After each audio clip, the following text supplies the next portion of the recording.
Hello my dear students, मैं आपका सुमित गुरु स्वागत करता हूं आप सभी का इंग्लिश विद सुमित गुरु में। Today we will talk about preposition and you know preposition is one of the best topic in our English grammar. और हम लोगों को पता है अगर आप इंग्लिश में शुद्ध बोलना चाहते हो तो प्रीपोजिशन उसमें एक बहुत बड़ा अहम भूमिका निभाता है। तो चलो आज हम लोग प्रीपोजिशंस के बारे में पढ़ते हैं। बेसिकली अगर हम प्रीपोजिशन की बात करते हैं तो इसकी प्रोनाउंसिएशन बहुत अच्छी होती है। मैं बात कर रहा हूँ प्रेपोजिशन की। अब आप देख सकते हो अगर मैं प्रेपोजिशन की बात करता हूं तो प्रेपोजिशन को बनाने के लिए हमें दो वर्ड्स की जरूरत पड़ी है। हमें कितने वर्ड्स की जरूरत पड़ी है? मुझे दो वर्ड्स की जरूरत पड़ी है। पहला अगर मैं बात करता हूं प्रे की, और जो दूसरा है उसे हम लोग क्या कहते हैं? पोजीशन कहते हैं। Means if you want to make the preposition you need to have two words.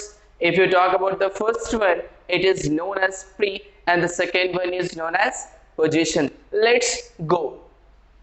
अगर हम बात करते हैं प्री की तो एज यू नो प्री का क्या मतलब होता है? प्री का मतलब होता है बिफोर। अगर मैं बात करता हूं प्री की तो प्री का क्या मतलब है? प्री का मतलब है बिफोर। बिफोर को अगर हिंदी बोलने की कोशिश करते हैं तो हम लोग कह सकते हैं पहले। हम लोग क्या कह सकते हैं? पहले। मीन्स अगर हम प्री की बात करते हैं तो प्री की जो मीनिंग होती है वो पहले होती है। वहीं पे अगर मैं पोजीशन की बात करता हूं, किसकी मैं बात कर रहा हूं? मैं बात कर रहा हूं पोजीशन की। अगर मैं पोजीशन की बात करता हूं तो इसका मतलब होता है प्लेस, और अगर मैं इसकी हिंदी करने की कोशिश करता हूं तो इससे हिंदी में हम लोग क्या कहते हैं? स्थान कहते हैं। It means what? It means कहने का तो सीधा मतलब है कि अगर हम प्रेपोजिशन की बात करते हैं तो प्रेपोजिशन को बनाने के लिए हम लोगों को कितने वर्ड्स की जरूरत है? We need to have two words. If you talk about first one, then first one is pre and the second one is position. Clear? अगर हम प्री की बात करते हैं, प्री का मतलब बिफोर होता है और प्लेस का मतलब, और अगर मैं बात करता हूं पोजीशन की तो इसका क्या मतलब होता है? प्लेस होता है। अगर मैं इनको देखने की कोशिश करता हूं तो देखने से तो एक चीज स्पष्ट हो रही है, इसकी डेफिनेशन क्या होनी चाहिए। M I right? अगर मैं इसको डिफाइन करने की कोशिश करता हूं तो हम लोग कह सकते हैं प्रेपोजिशन इज अ वर्ड। क्योंकि मैंने जब आपको फर्स्ट क्लास दी थी उसमें मैंने वर्ड्स के बारे में बताया था। मैंने बताया था कि वर्ड्स को हम लोगों ने 7 कैटेगरीज में बांटा है और उसमें से प्रेपोजिशन एक है। तो अगर मैं प्रेपोजिशन की बात करता हूं तो हम लोग कह सकते हैं preposition means it is a word. ये कहना गलत तो नहीं है? मैंने कहा it is a word which comes before a noun and a pronoun।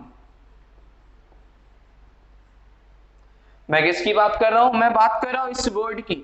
अगर मैं प्रीपोजिशन की बात करता हूं तो मैंने आपको बता रखा है कि ये इसका जो स्थान होता है किसी न किसी के पहले होता है। बिकॉज आपने देखा पहले स्थान मीन्स जो इसका स्थान होता है किसी न किसी के पहले होता है। तो अब हमें यह समझ में आ गई होगी कि इसका जो स्थान होता है किसके पीछे होता है? किसी भी नाउन या प्रोनाउन के। मैं आगे इसको डिफाइन करने की कोशिश करूं तो it is a word which comes before a noun and pronoun and shows its relation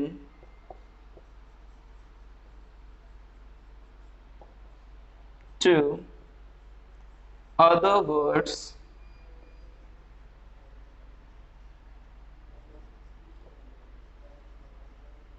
in the sentence। अब इस चीज को बहुत ही ध्यान से देखो कि मैंने क्या कहा है। मैंने कहने की कोशिश करी है कि जो प्रेपोजिशन है एक वर्ड होता है। ये तो क्लियर ही बात है। हमने आपको बता रखा है प्रेपोजिशन क्या है? एक प्रकार का वर्ड है, शब्द है, विच comes before noun and pronoun. जिसका काम क्या है? जिसका काम है कि यह किसी नाउन या प्रोनाउन के पहले आता है। पहले आने का जो इसका मोटो है वह क्या है?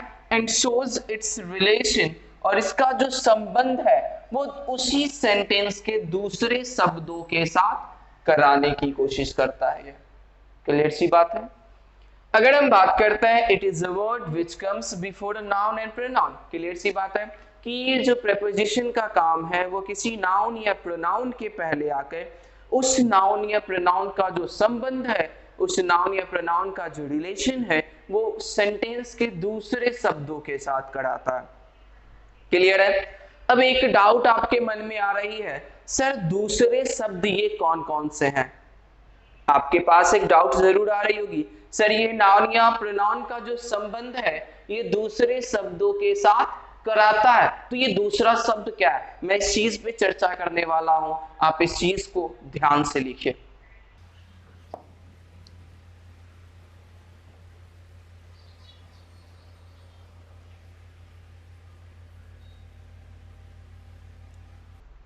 तो चलिए मैं आपको इसी चीज के दूसरे रूप के तरफ ले चलता हूं। इस डेफिनेशन को बहुत ही ध्यान से देखने की जरूरत है जिसे मैं लिख रहा हूं। A word which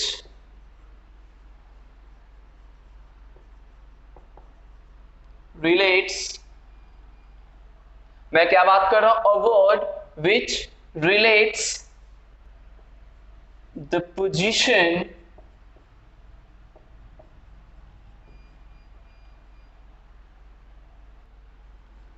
of a word, मैंने क्या बात करी? A word which relates the position of a word to another word। Clear? तो मैंने क्या कहने की कोशिश करी है? मैंने इस सेंटेंस में कहने की कोशिश करी है उसी डेफिनेशंस को हमने रिलेट करा है, थोड़ा सा फर्क देके लिखा है ताकि आपको प्रेपोजिशंस के बारे में अच्छे से नॉलेज हो सके और आप इस चीज को बहुत अच्छे से समझ सको। बेसिकली अगर हम बात करते हैं प्रेपोजिशंस की, आपने जो प्रीवियस डेफिनेशन देखा है वह आप लोग पहले से भी जान रहे हो या आप उस चीज को याद कर रहे हो। इस चीज को देखने के बाद आपको लगेगा यह प्रीपोजिशन है क्या। मैंने बताया a word which relates the position of a word to another word. Clear? यहाँ पे अगर मैं वर्ड को बोलने की कोशिश करता हूं देन ऑब्वियसली ये जो वर्ड है वो प्रेपोजिशन है। Clear? Which relates the position of a word, इसका काम क्या है? यह जो वर्ड मैंने बात करी है, जो मैं प्रीपोजिशन की बात कर रहा हूं, जो ये प्रीपोजिशन है इसका काम क्या है? ये रिलेट करता है। इसका काम क्या है? रिलेट करने का काम है। क्या रिलेट करने का काम है? पोजीशन। किसके पोजीशन को? ए वर्ड को दूसरे वर्ड के साथ। अब मैं इस चीज को लिखने की अगर कोशिश करता हूं तो आप कह सकते हो word plus preposition word. Am I right? जो हमारा प्रीपोजिशन है, प्रीपोजिशन क्या कर रहा है? प्रीपोजिशन जो एक वर्ड है उसका रिलेट किससे कर रहा है? दूसरे वर्ड से कर रहा है। अब एक बात जो मैंने प्रीवियस डेफिनेशन में आपको बताया था, जो प्रीपोजिशन है वो किसके पहले आता है? नाउन या प्रोनाउन के पहले आता है। इसका मतलब यह हम लोगों को पता है जो ये वर्ड है ये या हमारा नाउन हो सकता है या प्रोनाउन हो सकता है। M I right?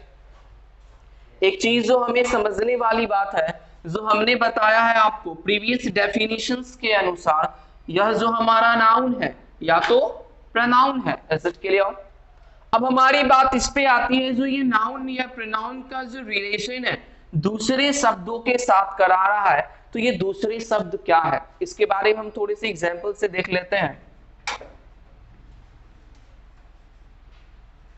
Raju is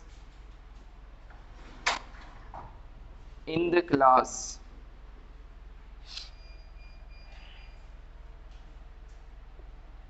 Raju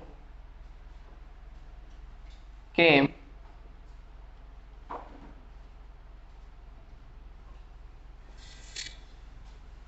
in the class.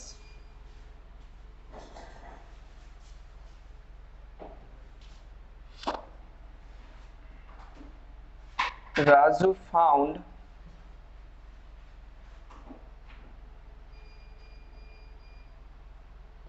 his book safe in the class. अब इस सेंटेंस को आप देखने की कोशिश करो और इस सेंटेंस में क्या आपको लगता है। अगर मैं इस सेंटेंस को समझने की कोशिश करता हूं तो इस सेंटेंस में आप देख सकते हो जो राजू है ये जरूर किसी न किसी प्रकार का नाउन है जिसे हम लोग सब्जेक्ट कह सकते हैं। बिकॉज मैंने आपको प्रीवियस क्लास में बताया था जो आपका सब्जेक्ट है, आपका सब्जेक्ट नाउन हो सकता है या प्रोनाउन हो सकता है। Is it clear?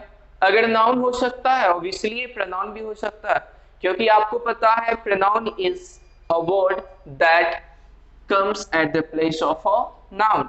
नाउन की जगह आने वाले शब्द को ही हम लोग प्रोनाउन कहते हैं। तो ऑब्वियसली अगर सब्जेक्ट हमारा नाउन है तो हमारा जो सब्जेक्ट है वो प्रोनाउन भी हो सकता है। तो यहाँ पे अगर मैं राजू की बात करता हूँ ये सब्जेक्ट है, वहीं पे अगर मैं इसकी बात करता हूँ तो ये लिंकिंग वर्ब हम लोग कह सकते हैं हेल्पिंग वर्ब के नाम से। जो वर्ड इन है यह प्रेपोजिशन है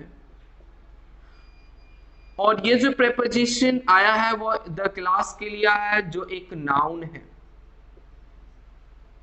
क्लियर सी बात है। यहां पे मैं इस वर्ड की बात कर रहा हूं जो कि एक क्लास है। यह वर्ड जो रिलेट करने की कोशिश कर रहा है वह किस चीज से कोशिश कर रहा है? राजू से रिलेट करने की कोशिश कर रहा है। यानी जो एक नाउन है, एक जो वर्ड है वो दूसरा वर्ड जिससे ये रिलेट करने की कोशिश कर रहा है वह वर्ड क्या है? एक नाउन हो सकता है। मैं इस चीज को थोड़ा उधर लिखने का प्रयास करूंगा।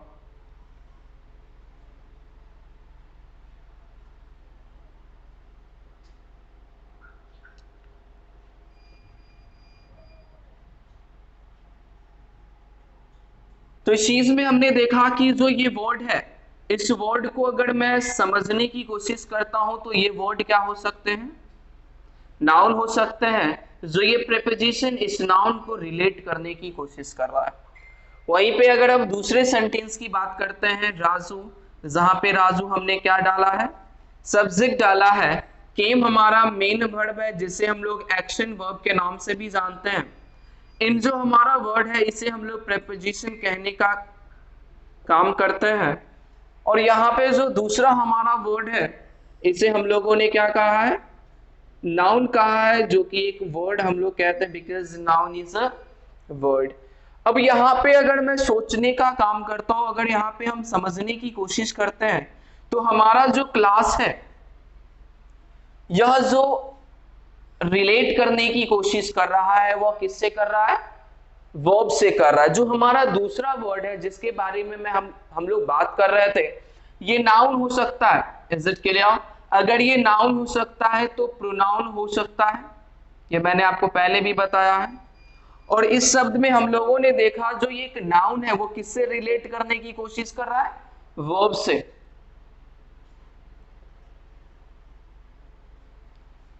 क्लियर? अगले सेंटेंस में अगर हम रुक करते हैं तो अगला सेंटेंस हमारा कह रहा है राजू जो कि एक सब्जेक्ट है और फाउंड यहाँ पे मेन वर्ब का काम कर रहा है जो कि हम लोग एक्शन वर्ब भी कहते हैं। हम लोग वर्ब में इस चीज को पढ़ चुके होंगे। यहाँ पे अगर मैं बुक की बात करता हूं ये हमारा नाउन हो गया और जो सेफ है वो एडजेक्टिव है क्योंकि इस नाउन को क्वालिफाइड करने का काम कर रहा है सेफ। तो इस हिसाब से हम लोग कह सकते हैं जो सेफ है वह क्या है? एडजेक्टिव है। वो एडजेक्टिव क्यों है? बिकॉज हम लोगों को पता है एडजेक्टिव क्या होते हैं। Adjective is a word that qualified a noun and a pronoun. और हम लोगों के यहाँ पे देख सकते हैं जो हमारा नाउन है उसको क्वालिफाइड करने का जो काम कर रहा है उस सेफ का कर रहा है। वहीं पे इनको हम लोग प्रेपोजिशन कहने का नाम लेते हैं। वहीं पे अगर मैं बात करता हूं क्लास की तो यह जो क्लास नाउन है यह रिलेट करने की जो इन है वो रिलेट करने की कोशिश कर रहा है एक एडजेक्टिव को, तो हम लोग कह सकते हैं जो हमारा अगला वर्ड है वो एडजेक्टिव हो सकता है। तो आपके दिमाग में एक चीज तो आ गई होगी, प्रीवियस डेफिनेशन में हम लोगों ने देखा था preposition is a word that comes before a noun and a pronoun and shows its relation to other words in a sentence। अब हमने अभी तक जो देखा है हमने सिर्फ और सिर्फ ये देखा है जो हमने डेफिनेशन में अदर वर्ड्स लिखने का कोशिश किया था, अदर वर्ड्स लिखने का हम लोगों ने जो प्रयास किया था ये अदर वर्ड्स क्या है। तो हमने यह देखा जो हमारा अदर वर्ड है वह नाउन हो सकता है, क्लियर। अदर वर्ड हमारा प्रोनाउन हो सकता है, अदर वर्ड हमारा वर्ब हो सकता है, वह एडजेक्टिव भी हो सकता है। Is clear? आई होप इस चीज को आप अच्छे से समझ रहे हो। मैं इस चीज को एक बार फिर से बता दूं, हमने जो फर्स्ट डेफिनेशन बताया था आप लोगों को वो था a preposition is a word that comes before a noun and a pronoun and shows its relation to other words in a sentence. हमने जो पहला वर्ड है उसको नाउन प्रोनाउन कहा था, और जो दूसरे शब्द के साथ जिसके साथ इसका रिलेशन हो रहा है वह शब्द क्या हो सकते हैं, वह शब्द आपका सिर्फ नाउन ही नहीं प्रोनाउन भी हो सकता है, वो वर्ब हो सकता है, वो एडजेक्टिव हो सकता है। Is it clear? Okay, get it.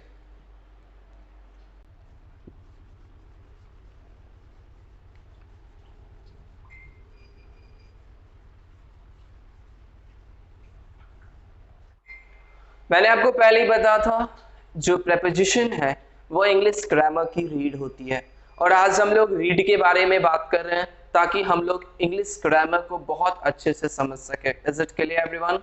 समझ रहे हो आप सभी? चलिए अब हम बात करेंगे प्रेपोजिशन के नेक्स्ट टॉपिक की, प्रेपोजिशन के नेक्स्ट लेवल की हम लोग बात करने वाले हैं। और मैं अभी जो बताने वाला हूँ प्रेपोजिशन टाइम के लिए या स्थान के लिए कैसे किया जाता है। चलिए हम लोग एक और डेफिनेशंस के हिसाब से इसको समझने की कोशिश करते हैं। हम लोग कह सकते हैं it is a word, it is a word और सेट ऑफ वर्ड्स। मैंने क्या कहने की कोशिश करी है? मैंने कहने की कोशिश करी इट इज अ वर्ड और set of words that indicate the location। अब अगर मैं बात करने की कोशिश करता हूं ये लोकेशन क्या हो सकता है, तो ये लोकेशन हो सकता है इन, लोकेशन हो सकता है एट, लोकेशन आपका ओवर हो सकता है। वहीं पे अगर मैं सेट ऑफ वर्ड्स की बात करता हूं तो सेट ऑफ वर्ड्स हो सकते हैं ऑन द टॉप ऑफ। बहुत सारे ऐसे एग्जांपल है जिसके बारे में हम लोग कर सकते हैं। अब इस चीज को समझने की कोशिश करते हैं। मैंने क्या कहा? मैंने कहा it is a word, clear? ये तो पहले भी हम लोग समझ चुके हैं, इट इज अ वर्ड और सेट ऑफ वर्ड्स। अब आपके दिमाग में ये चल रहा है सर इसी चीज को सिर्फ डेफिनेशंस पे इतने जोर क्यों? बिकॉज जब तक आप प्रीपोजिशन को बहुत अच्छे से नहीं समझ जाते आप इसके यूजेस की तरफ कभी भी नहीं बढ़ सकते। इसके यूजेस को बहुत अच्छे से समझने के लिए जो हमारा प्रीपोजिशन का बेसिक है, जो हमारा प्रीपोजिशन की बेसिक पॉइंट है उसे हमें समझना पड़ेगा, अदरवाइज हम इस चीज को बहुत अच्छे से नहीं समझ पाएंगे। तो चलते हैं इस डेफिनेशंस को देखते हैं। It is a word set of words. मैं एक एक वर्ड्स को अच्छे से समझाने की कोशिश कर रहा हूं। अगर मैं बात करता हूं सेट ऑफ वर्ड्स की, सेट ऑफ वर्ड्स का मतलब हम लोग कह सकते हैं व्हेन टू और more than two words joined it may be known as set of words। वहीं पे set of words का क्या मतलब? मैंने लिखा on the top of, it is what? It is a set of words। is it clear guys? मैंने बताया it is a word or set of words that indicates the locations। locations means what? location I mean to say a place, okay, that like I am in the classroom, मैं classroom में हूं तो आपने इन एक location है जिसके बारे में बताने की कोशिश करी है। अगर हम बहुत प्रीवियस ग्रामर की बात करते हैं तो ग्रामर में प्रीपोजिशंस को preposition of time, preposition of place, ऐसा करके भी बताया गया। हम लोग इसके बारे में भी बात करेंगे, हम लोग एक एक करके भी सभी के बारे में बात करेंगे। अभी हम लोग बात कर रहे हैं लोकेशन की, जिसमें एट का प्रयोग हम लोगों ने किया, ओवर भी हो सकते हैं, इसके अलावा बहुत सारे एग्जांपल्स इसमें हम लोग देख सकते हैं। तो कहने का क्या मतलब है, जब हम लोकेशन की बात करते हैं, प्रेपोजिशन लोकेशन को भी डिनोट करता है। हम कहाँ हैं, मैं एक क्लासरूम में हूं। मैं अगर कहने की कोशिश करता हूं कि मैं एक क्लासरूम में हूं, जो मैं हूं कहाँ हूं, अभी मैं रिलेट कर रहा हूं क्लासरूम से खुद को मैं के हिसाब से। यानी अगर मैं लिख रहा हूं I am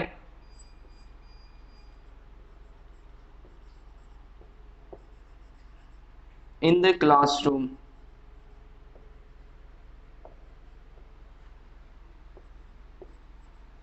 she is at bus stand,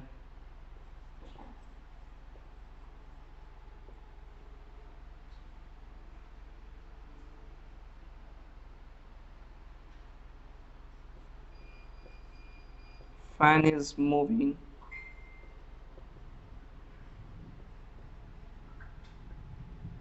over my head। तो चलते हैं इस सेंटेंस को देखने का प्रयास करते हैं। तो इस सेंटेंस में आपने देखा मैंने हर सेंटेंस में प्रेपोजिशन का यूज करा है। अगर मैं इस सेंटेंस में प्रेपोजिशन देखने की कोशिश करता हूं तो प्रेपोजिशन क्या करने की कोशिश कर रहा है, प्रेपोजिशन कोशिश कर रहा है इस सेंटेंस में रिलेट करने की। जो क्लासरूम है उसको रिलेट ये किससे कर रहा है, आई के साथ कर रहा है, जो कि एक प्रेपोजिशन, जो कि एक प्रोनाउन है। मैंने आपको पहले ही बताया था। और ये लोकेशन बता रहा है, कहाँ है, ये क्लासरूम के अंदर है। तो एक लोकेशन की बात कर रहा है, एक प्लेस की बात कर रहा है। Clear. She is at bus stand, ये एक प्लेस को डिनोट कर रहा है। She is moving, एक यह प्लेस है। जैसे अगर मैं बात करता हूं और भी सेंटेंसेस की जिसमें हम लोग टाइम को इंडिकेट कर सकते हैं, इट इज, हम लोग लिखने का प्रयास करते हैं।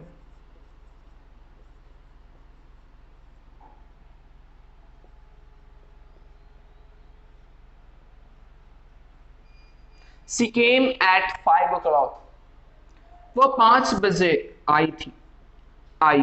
तो हमने इस सेंटेंस में क्या करा है, जो प्रेपोजिशन है वो टाइम को इंडिकेट करने की कोशिश कर रहा है। तो इस प्रकार से हम लोग और भी चीजों को इसके बारे में देखेंगे। जो हमारा अगला क्लास होगा उसमें हम लोग प्रेपोजिशंस के यूजेस के बारे में देखेंगे। और आज हम लोगों ने देखा है सिर्फ और सिर्फ बेसिक ऑफ प्रेपोजिशन के बारे में देखा है। Is it clear.